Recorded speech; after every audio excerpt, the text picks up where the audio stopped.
Bienvenidos, apreciados hermanos, a la parte número 16 de nuestra serie Hablemos sobre el juicio de los vivos.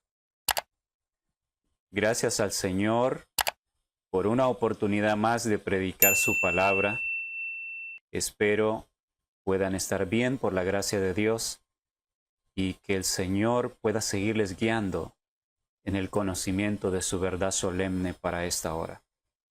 Vamos a tener una palabra de oración para pedir al Señor que sea Él quien nos dirija en la comprensión de su santa palabra en esta hora. Amoroso Padre, nuestro Dios Todopoderoso, en esta hora, Señor, damos honra y gloria a su santo nombre por su gran bondad y misericordia que tiene hacia nosotros. Le suplicamos, nuestro Dios, que el Santo Espíritu pueda guiarnos en la comprensión de toda verdad. Que lo que vamos a estudiar quede grabado en nuestras mentes, que pueda impactar nuestras vidas, Señor. Que a la vez podamos transmitir estos mensajes a otras personas que no lo conocen, sobre todo a los miembros de su pueblo, sobre quienes los últimos momentos de gracia están pasando. Ayúdenos, Señor, purifique nuestras vidas. Deme su Santo Espíritu para poder hablar las palabras de vida a su pueblo. Y dele su Santo Espíritu a mis hermanos que escucharán y que verán estos mensajes, para que puedan ser confirmados a toda verdad. Se lo suplicamos en el nombre de Jesús. Amén. Hoy continuamos hablando acerca de la vida y el mensaje de Juan el Bautista, quien la profecía señalaba que iba a ser el segundo Elías, aquel mensajero enviado por el cielo para preparar el camino del Señor en su primera venida. A su vez,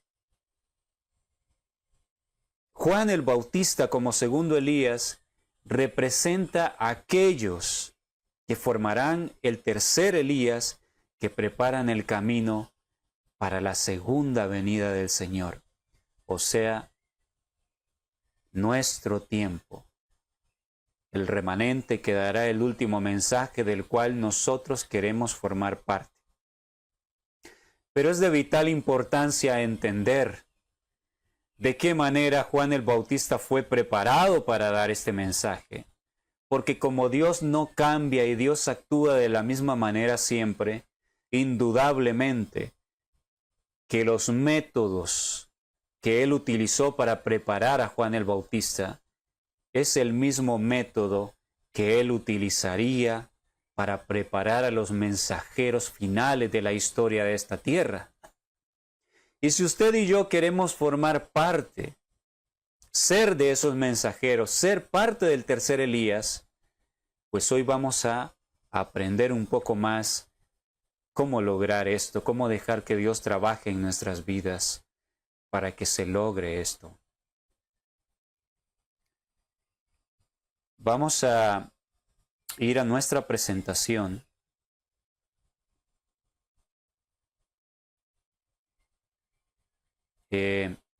Fue aquí donde nos quedamos, a donde vamos. Continuamos leyendo Mateo 3, donde describe a Juan. En el capítulo anterior, recuerden, vimos cómo Juan predicaba, el reino de los cielos se ha acercado, que eso significaba no solo que el tiempo para el establecimiento del reino definitivo del Señor estaba más cerca, ellos estaban viviendo en las piernas de hierro de la estatua de Daniel 2, el imperio romano. No solo significaba eso, sino que el reino de los cielos se acercó a la humanidad caída en la persona de Jesús. Dios se hizo carne y habitó entre la humanidad caída, trayendo la luz para rescatar a la humanidad.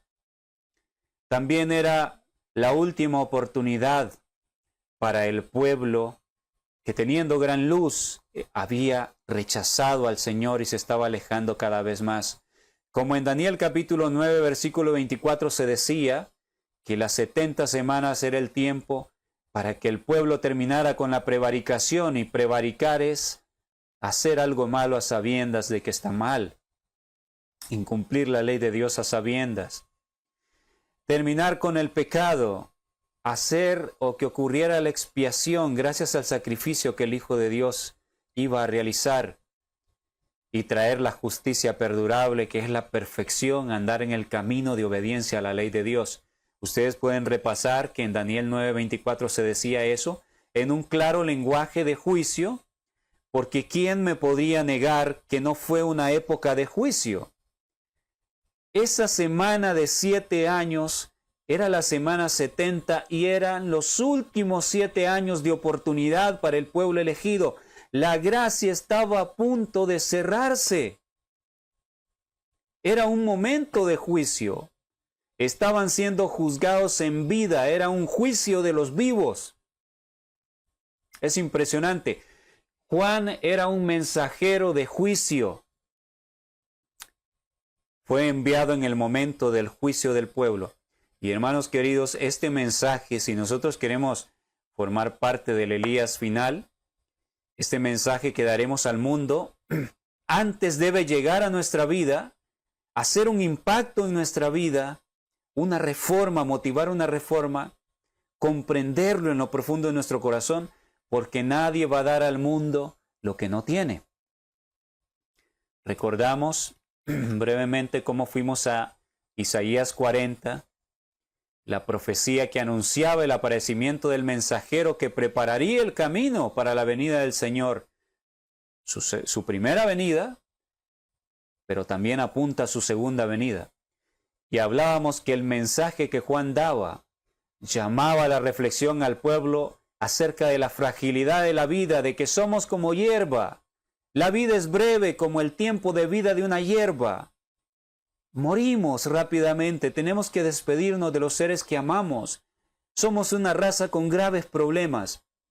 Y todas las glorias que esta vida puede ofrecer, los títulos universitarios, los bienes, todo lo que obtenemos, que nos da alegría y que aparentemente nos llena, todo eso es como una flor, como la flor del campo que se marchita rápidamente y se fue la alegría que teníamos, quedamos vacíos nuevamente. Nada dura en esta vida. Entonces el texto bíblico nos decía que la hierba se seca, todos los seres humanos mueren, todo lo que logran se marchita, pero lo que es eterno es la palabra de Dios. Hablábamos que si queremos eternidad, tenemos que hacernos uno con la palabra, ser Biblias vivientes literalmente, como serán los 144,000 y en general todos los que tengan oportunidad de participar del último mensaje después de haber sido sellados. Entonces, en esta ocasión, continuamos leyendo aquí acerca de Mateo 3, donde nos describe acerca del mensaje de Juan el Bautista. Y es importante, es vital que nosotros lo podamos entender, porque, les repito, esto tiene que ver directamente con nuestra vida, con nuestras decisiones actuales. Esto tiene que ver con el tercer Elías, y como usted y yo queremos formar parte del tercer Elías, es importante que entendamos esto. Un mensaje de juicio para aquella época, un mensaje de juicio para esta época. Lo que Juan predicó, la fragilidad de la vida, que nada tiene sentido, nada vale la pena de lo que podamos obtener en esta vida, que solo prepararnos con la palabra, hacernos uno con la palabra eterna, es el mismo mensaje para hoy, para este tiempo de juicio, mis queridos hermanos. Mateo 3, versículo 7. Dice así: Al ver él, o sea Juan, que muchos de los fariseos y de los saduceos venían a su bautismo, les decía: generación de víboras, ¿quién os enseñó a huir de la ira venidera? ¿Quién os enseñó a huir de la ira venidera?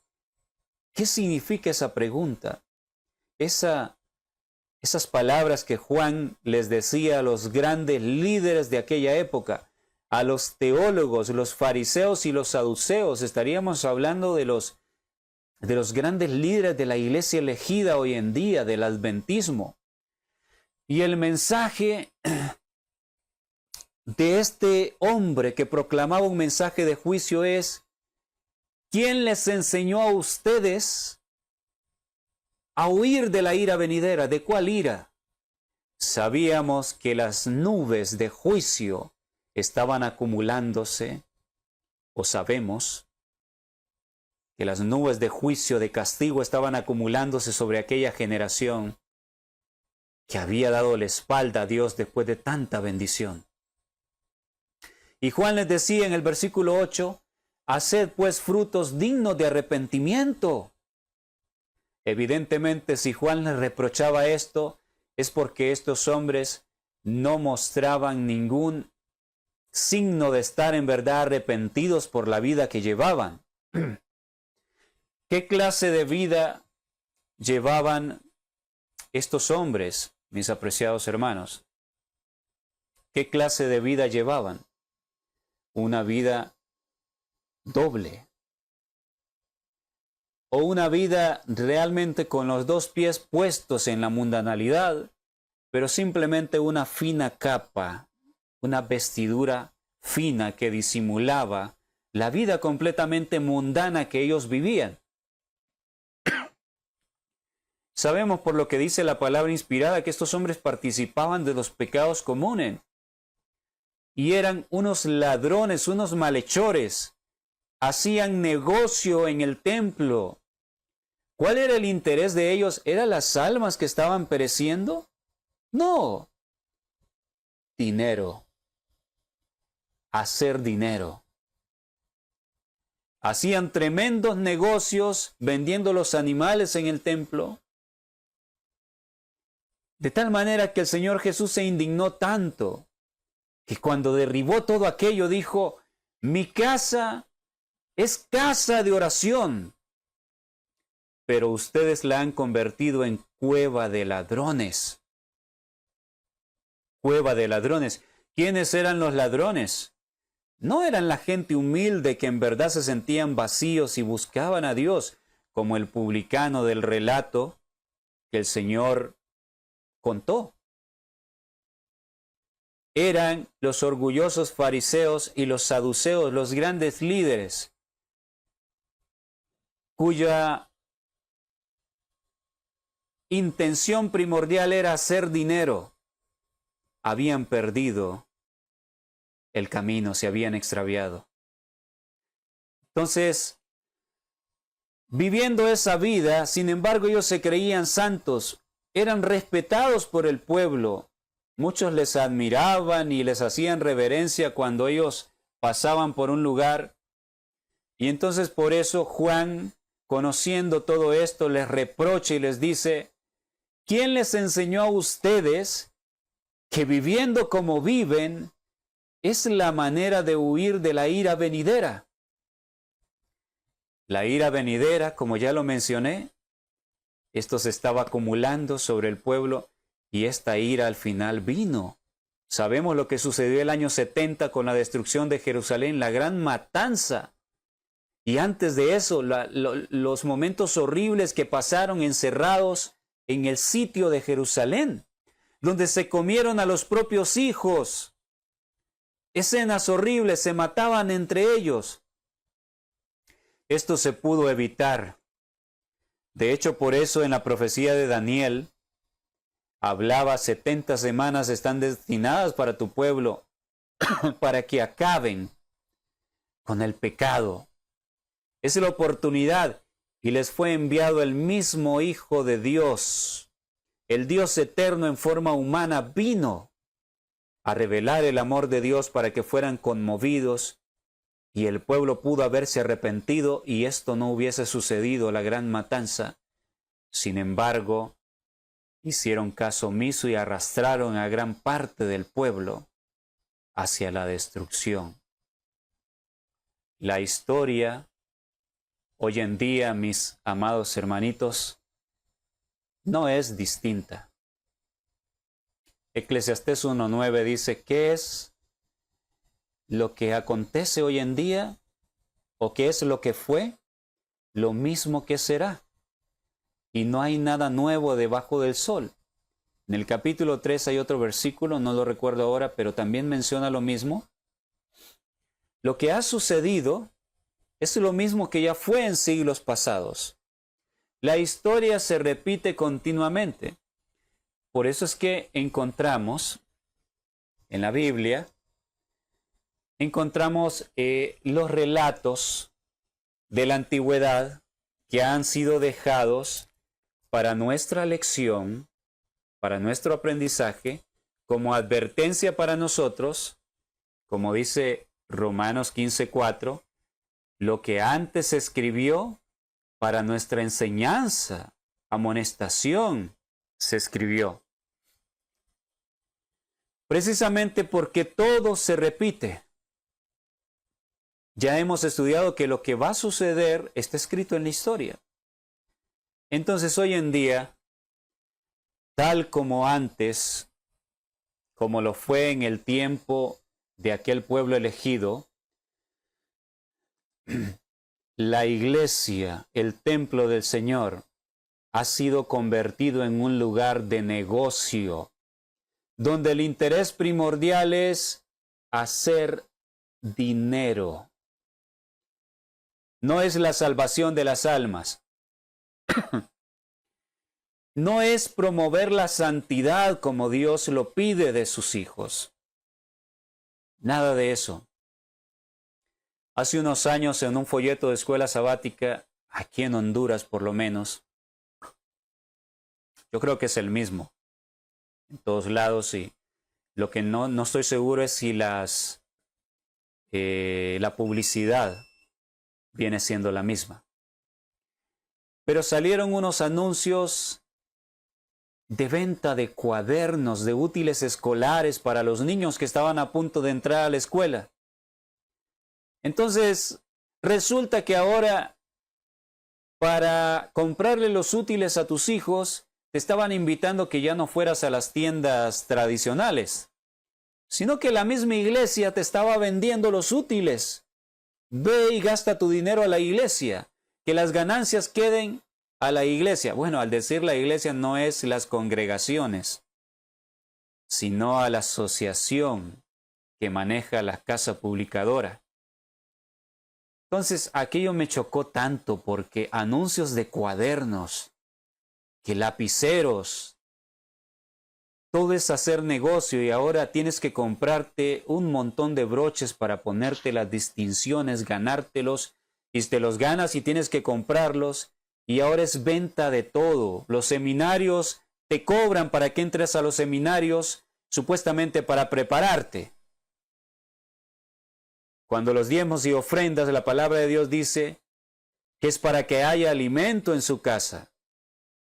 Pero parece que no bastan, sino que además de los diezmos y ofrendas, que no sabemos dónde paran porque resulta que a veces hay que pedirle a los hermanitos contribución para esfuerzos misioneros, porque el dinero que se den diezmos y ofrendas, que son millones, no se sabe dónde paran completamente, porque no hay fondos para todo lo demás, y los hermanos tienen que ir a hacer venta de comida, a hacer toda clase de actividades para lograr algunas cosas a veces, campañas misioneras. Bueno, entonces la historia se repite. El mismo mensaje de reprensión viene para nuestra generación. Juan les decía a aquellos hombres,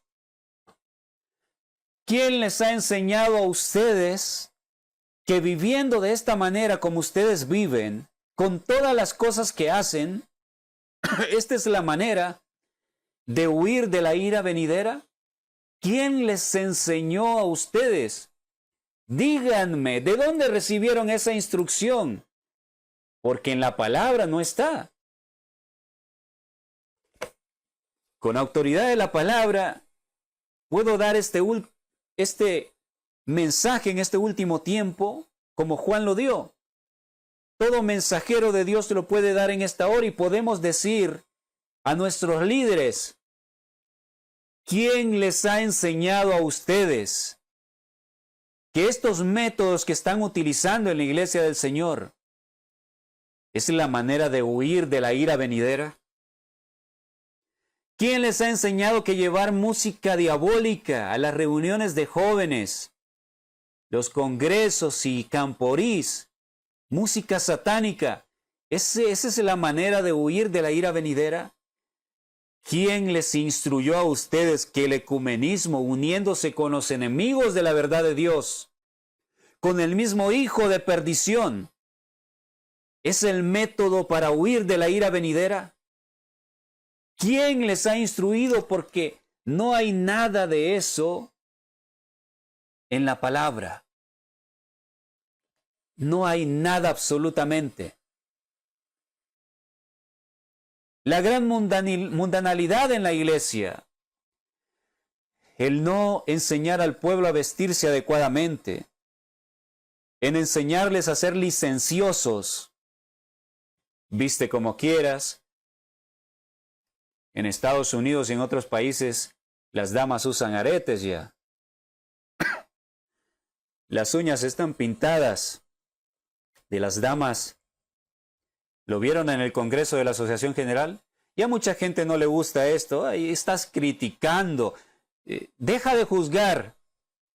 No conocen que la Biblia dice, no juzguéis según las apariencias, sino juzgad con justo juicio. El juicio hipócrita es condenado por la palabra de Dios, pero el juicio justo basado en la palabra de Dios para amonestar al pueblo es válido. Lean Isaías 58:1. Clama a voz en cuello, no te detengas, y anuncia a mi pueblo su rebelión y a la casa de Jacob su pecado. ¿Qué está diciendo Dios allí? Que anunciemos al pueblo la rebelión y que les denunciemos cuáles son los pecados para que ver si razonan y vuelven a Dios antes de que sea tarde. Entonces, ¿quién les ha enseñado, amados líderes, amados hermanos, que viviendo como el mundo, haciendo caso omiso a la palabra de Dios, haciendo caso omiso a la Biblia y al espíritu de profecía, viviendo como vive el mundo, esa es la manera de huir de la ira venidera? Pero alabamos a Dios en el templo y decimos, alabado sea su nombre, le amamos, cantamos, siempre el Salvador conmigo, nada soy sin su poder. Pero salimos de la iglesia y vivimos como el mundo. Así estamos, la odisea, y sin embargo nos creemos estar sumamente bien. ¡Qué engaño tan terrible! ¿Quién les enseñó a ustedes a huir de la ira venidera?, decía Juan. Y la misma pregunta viene para todos nosotros ahora.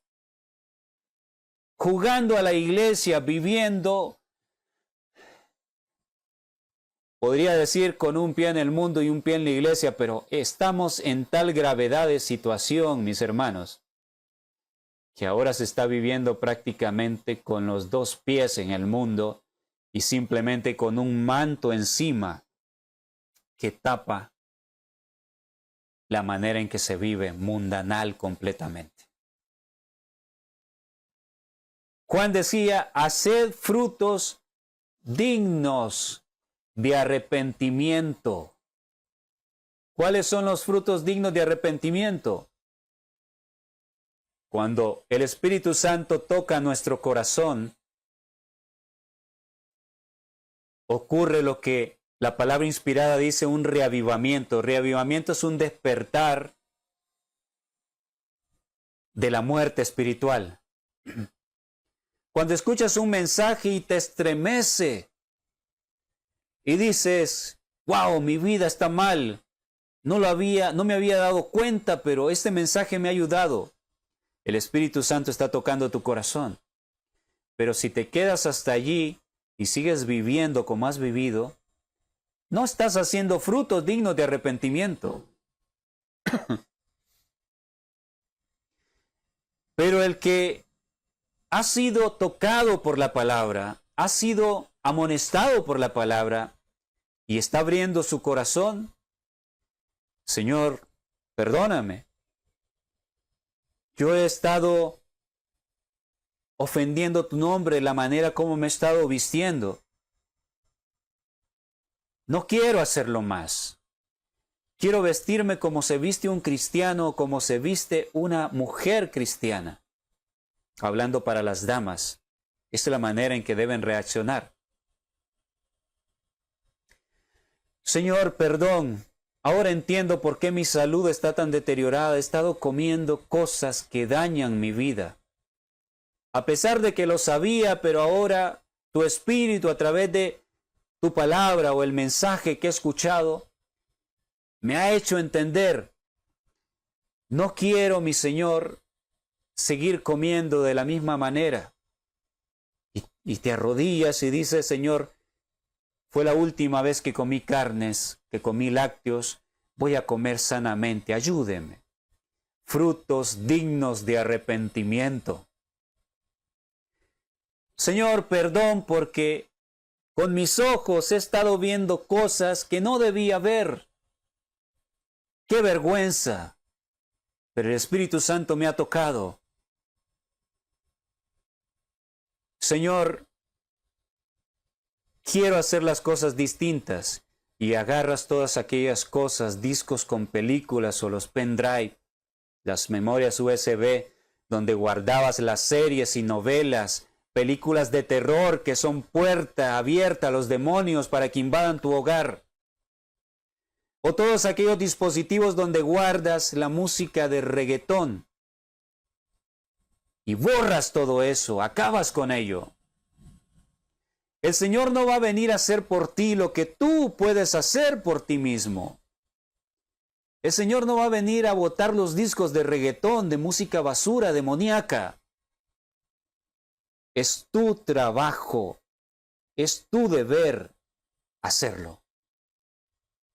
Él no lo va a hacer por ti. Él te va a quitar las escamas de los ojos a través de su palabra o a través de un mensaje que escuches su palabra para hacerte entender.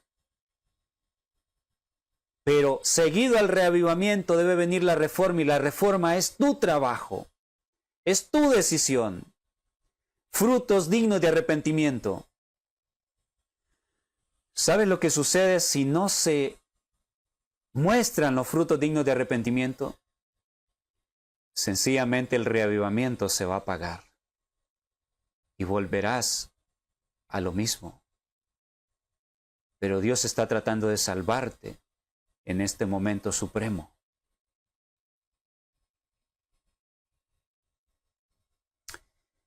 Entonces, les seguía diciendo Juan, haced pues frutos dignos de arrepentimiento, y no penséis decir dentro de vosotros mismos, a Abraham tenemos por padre, porque yo os digo que Dios puede levantar hijos a Abraham, aún de estas piedras. Tremendo. Tremendas palabras. ¿Qué estaba diciendo Juan con esto?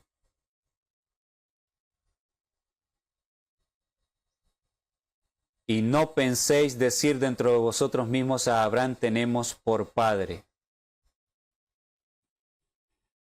La confianza ciega de creerse que son el pueblo elegido. Somos descendientes de Abraham, herederos de la promesa hecha a Abraham. Somos un pueblo especial. Pero cuando Juan les dice, Dios puede levantar hijos de Abraham aún de estas piedras, de la gente más tosca, que no tiene toda la luz que ustedes tienen, pero Dios es soberano y Él puede hacer de esta gente personas que los sustituyan a ustedes. Notan que Juan está diciendo en sencillas palabras, no son imprescindibles. Imprescindible es algo, como la palabra lo dice, que no puedes prescindir de ello. En otras palabras, es algo tan esencial, tan importante, que no puedes deshacerte de ello. Pero en el reino de los cielos, en el camino de Dios, nosotros no somos imprescindibles.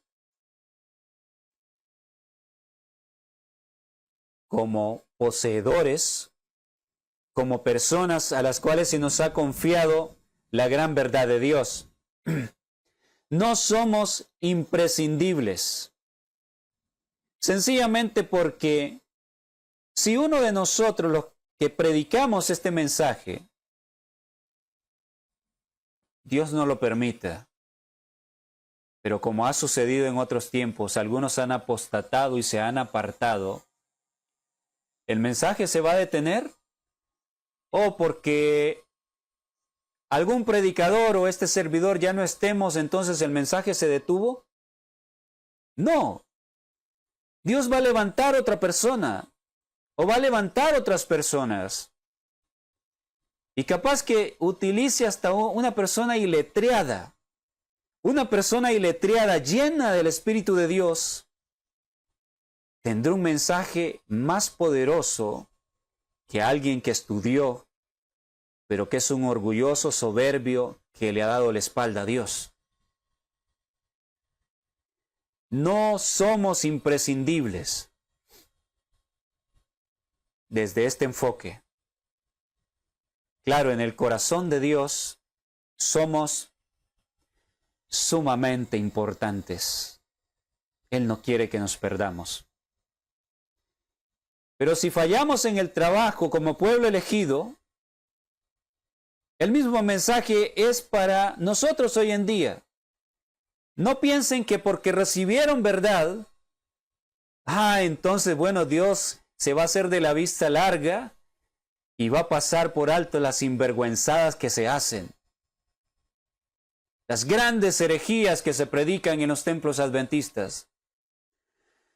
Cuidado porque Dios puede levantar sustitutos de las piedras. Y lo está haciendo ya. Ya hemos comentado el gran despertar que se está dando entre los evangélicos, pentecostales y personas de otras denominaciones. Están despertando a este mensaje. Lo están abrazando y lo están predicando sin temor. Mientras que aquellos que tienen gran luz son cobardes cada vez más. Mientras que el señor Rubén Bullón está negando que el sábado no se va a guardar en la tierra nueva, están los pentecostales predicando que es el verdadero día de reposo. El cambio de bandos comenzó ya hace un rato y va a culminar pronto.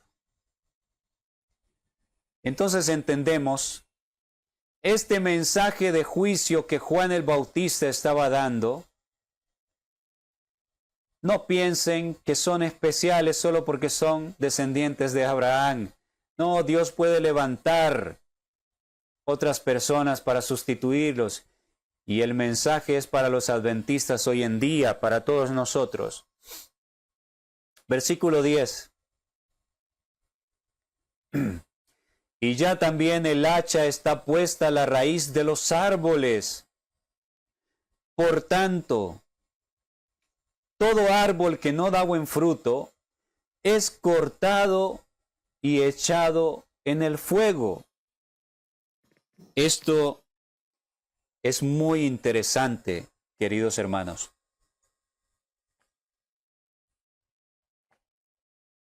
Analicemos un poquito lo que esto significa, estas palabras tremendísimas, solemnes, palabras de juicio, un mensaje de juicio. El hacha está puesta a la raíz de los árboles. ¿Se han dado cuenta de que Dios nos compara a menudo con árboles? En Gálatas se habla de los frutos del Espíritu. Y los frutos del Espíritu porque dice que debemos dar los frutos. Hermanos, lo que da fruto, además de algunas plantas pequeñas, son los árboles. Y en muchas partes de la Biblia se compara a los hijos de Dios con árboles. Entonces aquí está hablando de que aquel árbol que no dé fruto, recuerden que es un mensaje que llega en momento de juicio, el juicio del pueblo.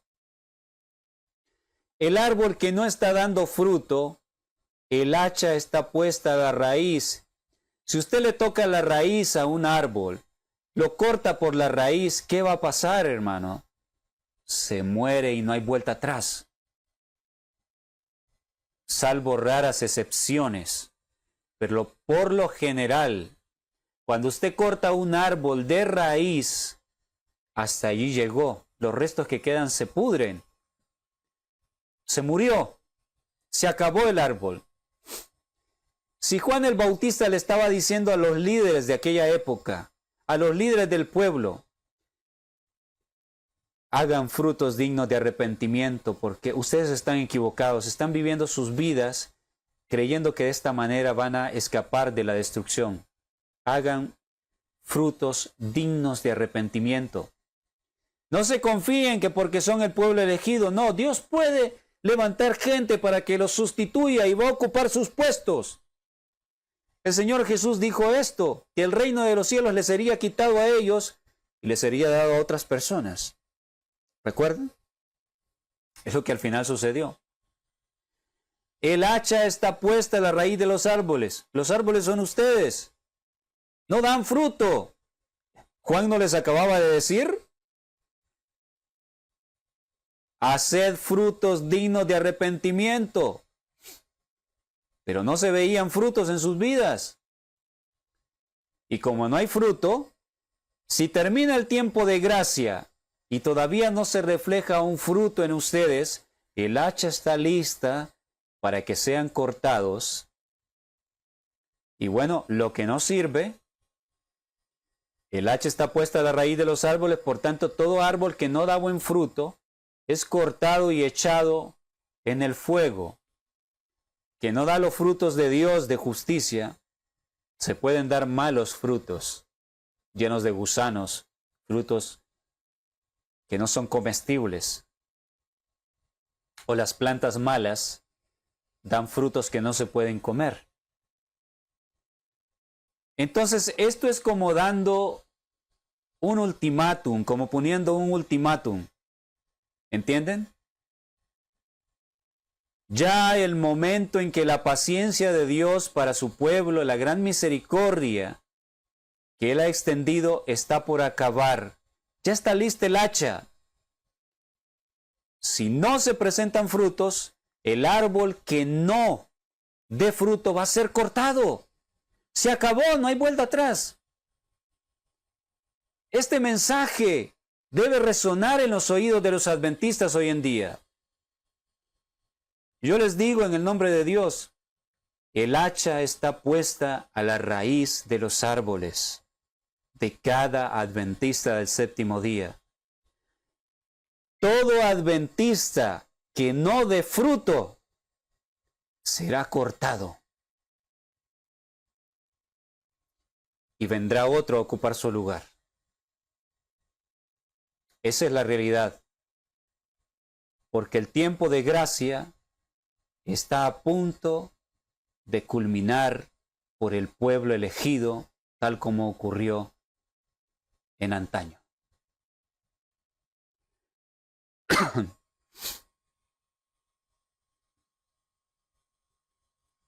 Continuamos. Yo a la verdad os bautizo en agua para arrepentimiento, pero el que viene tras mí, cuyo calzado yo no soy digno de llevar, es más poderoso que yo. Él os bautizará en Espíritu Santo y fuego. Ahora noten lo siguiente que dice. Verso 12 de Mateo 3. Su aventador está en su mano, y limpiará su era, y recogerá su trigo en el granero, y quemará la paja en el fuego que nunca se apagará. El aventador era un instrumento a través del cual se agarraba a la cosecha recogida con la paja, con el grano, y se aventaba hacia arriba de tal manera que se aprovechaba el momento cuando estaba haciendo mucho viento y el viento se llevaba la paja y caía abajo únicamente el granito, el grano.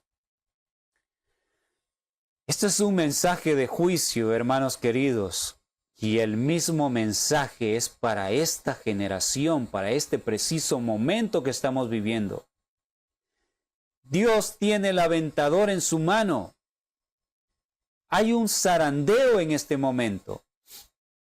Hay vientos, ciertamente que sí, y los vientos también representan pruebas. Estamos siendo probados severamente.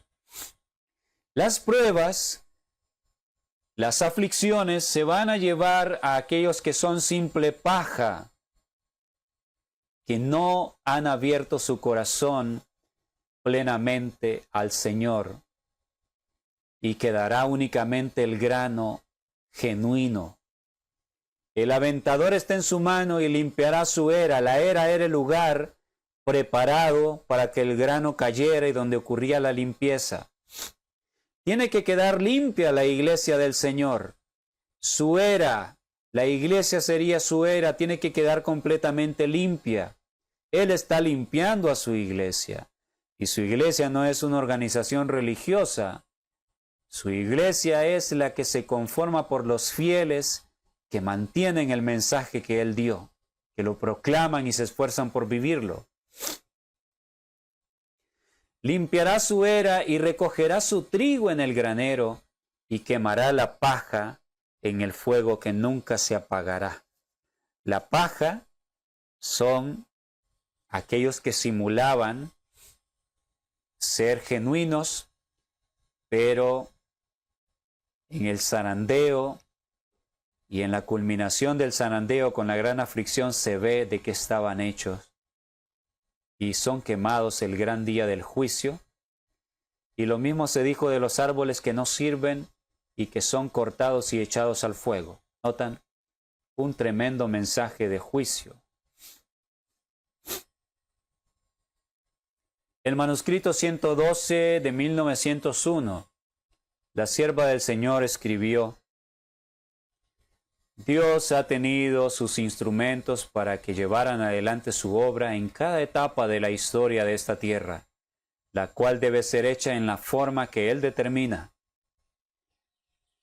Juan el Bautista tuvo una obra especial para la cual nació y para la cual fue elegido, la obra de preparar el camino del Señor. Su ministerio en el desierto fue un notabilísimo cumplimiento literal de la profecía. El manuscrito 131 de 1901, esto es bien interesante, porque recuerden, Juan representa, y bueno, antes de leerles esta cita, voy a mostrarles esta cita donde dice que Juan representa a los que preparan el camino para la segunda venida.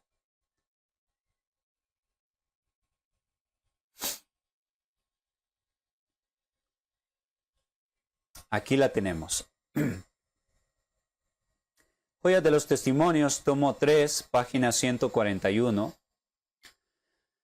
La profecía cumplida por la misión del Bautista delinea la tarea que nos incumbe. Aparejad el camino del Señor, enderezad sus veredas. Así como Juan preparó el camino para la primera venida del Salvador, debemos nosotros preparar el camino para su segunda venida. Entonces, ¿notan? Ella dijo, la profecía cumplida por la misión del Bautista delinea la tarea que nos incumbe. Juan es una representación del Elías final, el Elías tercero, que prepara el camino para la segunda venida del Señor. Ahora vemos esta cita que íbamos a leer hace un momento, manuscrito 131 de 1901. Había una gran obra designada para el profeta Juan, pero no había ninguna escuela en la tierra a la cual pudiera asistir. Importante, hermanos, porque usted y yo, que queremos ser parte del tercer Elías, tenemos que estar conscientes que no hay una escuela en la tierra a la cual nosotros podamos asistir para tener la plena preparación.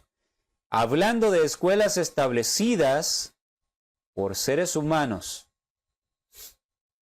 entendamos eso. Debía adquirir su conocimiento lejos de las ciudades, en el desierto. ¿Dónde debía ser preparado Juan para la obra de preparar el camino para la primera venida? Debía adquirir su conocimiento lejos de las ciudades, en el desierto. Ya hemos estudiado, desierto en la Biblia es el lugar apartado. No necesariamente, aunque Juan sí fue llevado, fue a un lugar donde era muy desértico, muy árido. Pero en la Biblia simplemente el término designa un lugar apartado entre los bosques y las montañas, o en lo alto de la montaña. Entonces, el lugar donde Juan debía ir, que no podía obtener este conocimiento en ningún lugar, en ninguna escuela en el mundo, sino solamente en el lugar apartado, era lejos de las ciudades. Pero a pesar de esto, hoy en día hay personas que se han mudado, se han ido después de estar en el campo, se han mudado a las ciudades nuevamente. Y dicen, pero es que vamos a hacer la obra misionera. Vamos a trabajar para Dios. Y algunos no han querido salir al campo porque, bueno, están ubicados en ciudades y dicen, pero es que estoy haciendo el trabajo de Dios. Dios me va a bendecir acá, porque entonces, ¿dónde queda su misericordia? Hay cosas bien establecidas. Hay pautas a seguir muy claras en la palabra inspirada. Tenemos el ejemplo de Enoc. Hermanos, estudien la vida de Enoc. Enoc se separó del mundo, era tanta la abominación que él tenía miedo de ser contaminado su corazón. Él se fue a un lugar de retiro en la montaña y regularmente, ocasionalmente, él bajaba a predicar. No estaba a tiempo completo. Él bajaba a predicar y predicaba y regresaba pronto porque era tanta la depravación, lo que se veía con los ojos. Mujeres mal vestidas, hablando tremendas cosas, vulgaridades con los hombres. Todo eso afecta al corazón humano si nuestro corazón es dado a la maldad. Lo que más le encanta al corazón humano es la maldad. Enoc lo sabía, siendo un hombre santo, él tenía miedo de ser contaminado. Lean en Patriarcas y Profetas la vida de Enoc, lean Historia de la Redención. A muchos les choca cuando yo predico esto y digo, Ningún adventista está seguro quedándose en las ciudades, pueblos, aldeas corruptas. Hay que ir al campo. Y a algunos les choca porque dicen, pero yo soy misionero o misionera. ¿Cómo usted está diciendo esto? ¿Cómo me va a decir que Dios no va a estar conmigo donde estoy haciendo su obra? Hermanos, si tú te tomas el trabajo de investigar y ves que Lot cometió ese error y le dijo a su familia, ¿saben qué? Vamos a vivir en Sodoma, pero nos vamos a mantener firmes en el Señor. Vamos a hacer culto y vamos a hacer luz para esa gente. Ese era el plan de Lot. Pero dice la palabra inspirada que su plan fracasó. Vean el tema que está aquí en el canal, titulado Huyendo lejos de la serpiente. Ahí les presento las evidencias. Dios quiere que nos retiremos. El lugar donde Él va a preparar a su remanente para dar el último mensaje es lejos de las ciudades, es en el campo. Seguimos leyendo. Espero me puedan escuchar bien. Acaba de empezar a llover aquí. Espero el ruido en el techo no se escuche y podamos poder seguir explicando de una manera clara, que se escuche bien la voz. Sigue diciendo, las escrituras del Antiguo Testamento, Dios y la naturaleza que Él había creado, debían ser sus libros de estudio. Impresionante, maravilloso lo que dice aquí. Dios estaba capacitando a Juan para su obra de preparar el camino del Señor. Pero noten, la Biblia de aquel entonces, que era el Antiguo Testamento con lo que contaban, Dios y la naturaleza que Él había creado debían ser los libros de estudio de Juan.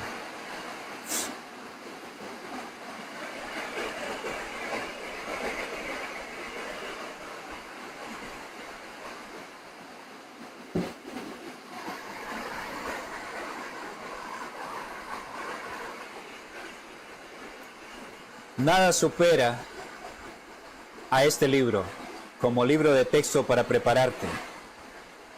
Salmo 1 menciona que los que se separan del mundo, del camino de maldad, en este libro meditan de día y de noche.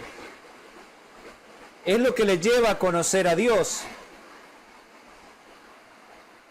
Y en los lugares apartados como donde estoy en este momento, de donde les estoy predicando, a kilómetros a la redonda no hay personas aquí. Estamos rodeados por la naturaleza.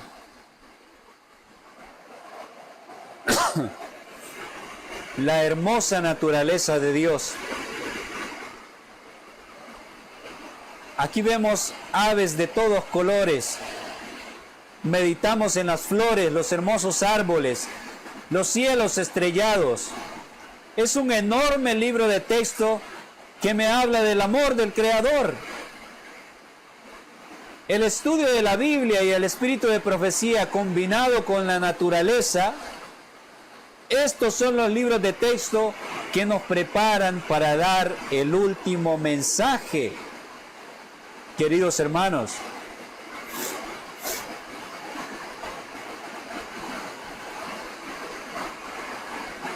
sigue diciendo acerca de Juan, su alimento era simplemente langostas y miel silvestre. Cuando dice que era langostas, sabemos que se refiere a la algarroba, que es un fruto que es conocido con este nombre en el Medio Oriente. Langostas y miel silvestre. Las costumbres y las prácticas de los hombres no debían ser la educación de este hombre. La preocupación por lo mundano no debía afectar en nada la formación de su carácter. Y esta cita, que es muy grande, que es tomada de, creo que, Espíritu de Profecía en inglés, el tomo 2, página 47. Leemos lo siguiente. Miren esto marcado en verde.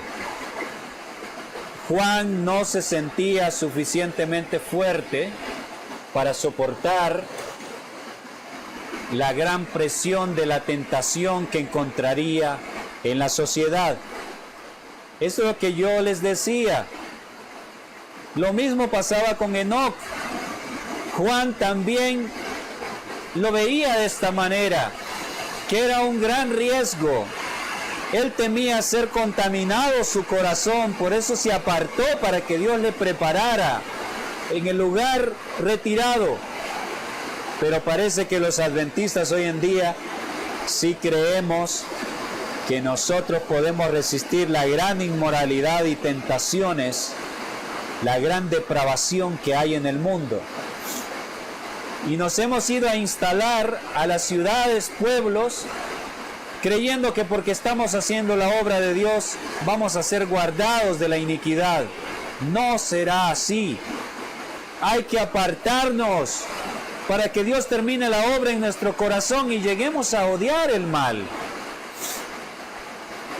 Este hombre de Dios, Juan, temía que su carácter fuera modelado de acuerdo con las costumbres que prevalecían entre los judíos.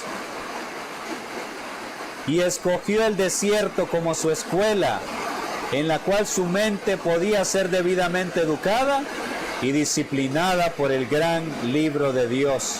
La naturaleza, vean, el gran libro de Dios. En el desierto, Juan podía negarse a sí mismo más fácilmente, dominar su apetito y vestirse de acuerdo con la sencillez natural. Esto es una gran realidad, mis apreciados hermanos. La vida en el campo, en el lugar apartado, se presta para que usted y yo podamos dominar el apetito con las limitaciones que a veces encontramos. El trabajo en el campo, que es muy importante para la salud del organismo, todo se presta como situaciones que nos facilitan el alcanzar el dominio propio. Y también aprendemos, como vivimos por fe dependiendo de Dios, a vestir con sencillez, a vestir humildemente y no con gran opulencia como lo hace el mundo. Y en el desierto no había nada que desviara su mente de la meditación y la oración. En el lugar apartado tendrás la paz necesaria para estudiar la palabra, para meditar en Dios. No tendrás el problema de los vecinos que ponen su música a alto volumen. No escucharás las palabras blasfemas y vulgares que pronuncia la gente por la calle. Podrás ver la revelación de Dios a través de la naturaleza. Satanás tenía acceso a Juan aún después de que éste cerró todos los caminos que dependían de él y por los cuales Satanás pudiera entrar. Pero sus hábitos de vida eran tan puros y naturales que podía discernir al enemigo y tenía fortaleza de espíritu y decisión de carácter para resistirlo. Aquí hay algo importantísimo. Para poder discernir los engaños del diablo, porque el hecho de que estemos en el campo no significa que el diablo no nos va a tentar aquí, solo que aquí tenemos ventaja y que las tentaciones no son iguales que allá abajo. Aquel es terreno de Satanás, donde él mora la serpiente, y este es terreno de Dios. Los hábitos de vida puros y naturales hacen que podamos discernir las trampas del enemigo. En otras palabras, si no tenemos hábitos de vida puros y naturales, está nuestra mente tan embotada que somos presa fácil del diablo y no podemos discernir sus engaños. Eso le daba a Juan fortaleza de espíritu y decisión de carácter. El libro de la naturaleza estaba abierto ante Juan con su inagotable caudal de variadas instrucciones. Él buscaba el favor de Dios y el Espíritu Santo descansaba sobre él y encendió en su corazón un ardiente celo de hacer la gran obra, de llamar a la gente al arrepentimiento y a una vida más elevada y más santa. Juan se estaba capacitando mediante las privaciones y las dificultades para disciplinar de tal manera todas sus facultades físicas y mentales que pudiera sostenerse entre las gentes tan inconmovibles frente a las circunstancias como las rocas y montañas del desierto que lo habían rodeado durante 30 años. Las privaciones, las dificultades nos preparan para la situación que está por venir, la situación difícil, la prueba difícil. En las privaciones aprendemos a depender enteramente de Dios. Si tú tienes un salario, entonces vas a confiar siempre en tu salario y no vas a ejercer fe para depender de Dios. Pero cuando sales al campo aprendes a depender completamente de Dios en todo sentido. El subir montaña, bajar montaña, te prepara físicamente para lo que está por venir. En la vida sedentaria, en la ciudad, ahí no te estás preparando. Es en este lugar que Dios está preparando, en estos lugares apartados, sus fuerzas especiales para la última batalla. Bueno, ha comenzado aquí a tronar, pero no puedo parar la grabación. Que el Señor sea conmigo, me proteja, confío en Él.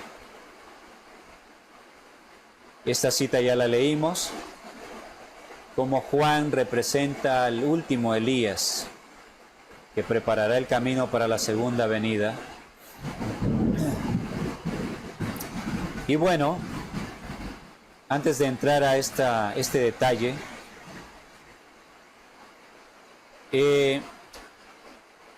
la conclusión es, mis hermanos queridos, el mensajero de juicio, el mensajero que preparó el camino con este mensaje especial, el camino para la primera venida, si representa al mensajero, a los mensajeros que prepararán el camino para la segunda venida, debemos entender que este mensajero fue preparado en el campo, en el lugar apartado.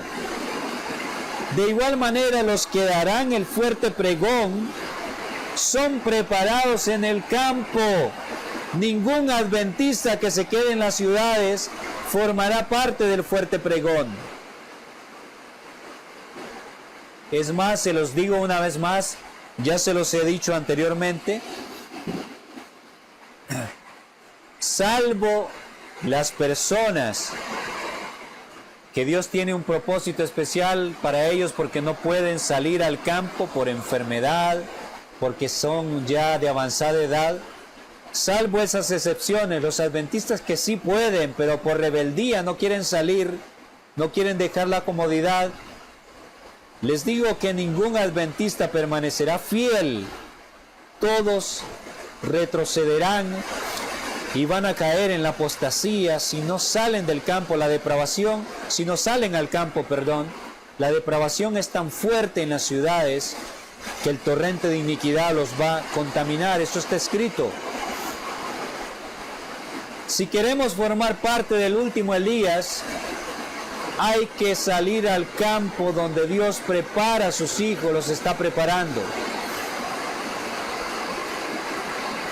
esta imagen, podemos apreciar aquí una escena de guerra, de batalla, carros de combate. Quiero recordarles acerca del tiempo que estamos viviendo, que este es el tiempo del juicio de los vivos, el tiempo del sellamiento. 4 ángeles poderosos retienen los poderes de esta tierra hasta que los siervos de Dios sean sellados en sus frentes.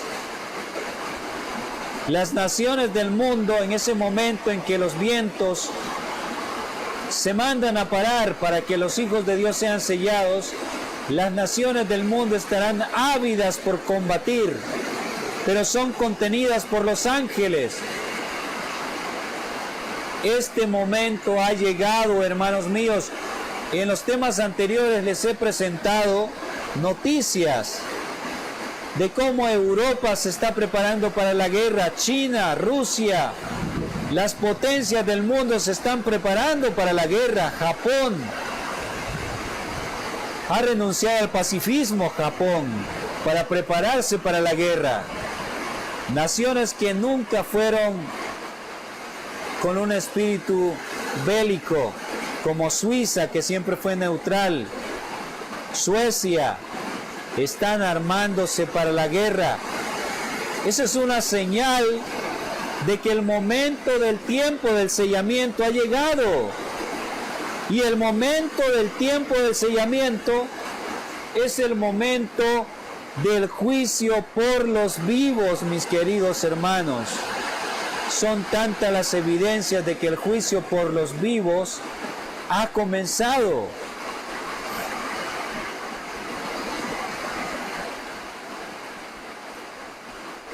Les muestro un comentario en uno de los temas de este servidor, uno de los temas presentados en la Red de Devenir el año pasado.